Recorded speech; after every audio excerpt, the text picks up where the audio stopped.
अंड्याची पोळी इथं पाणी टाकून बनवायची आपल्याला। बघा इथं मी नॉर्मल थोडंसं 2 चम्मच पाणी घेतले, त्याच्यामध्ये हिरवी मिरची कांदा ते पण टाकू शकता, पण मी लाल मिरची टाकून बनवते। त्याच्यात असं चिमूटभर एवढं मीठ पाण्यामध्ये ते मिक्स करायचं व्यवस्थित। जे डाएट करता त्यांच्यासाठी, ज्यांना तेल खायचं नाही आहे त्यांच्यासाठी हा बेस्ट पर्याय आहे, आणि बिना तेलाचं पण होतं।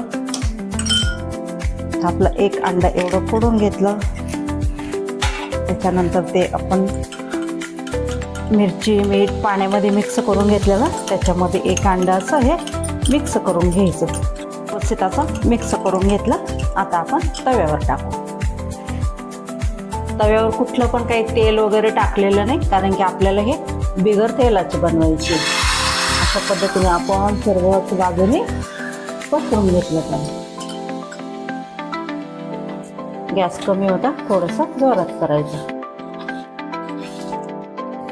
पोळी पसरून घेतल्यावरती फक्त आपण 1 मिनिट थांबलो।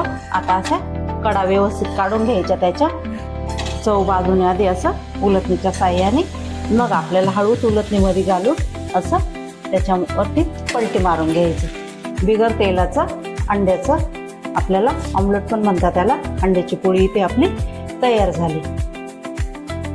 खूप छान बघा, पाण्यातच आपण कालवलं अंडं मीठ मिरची।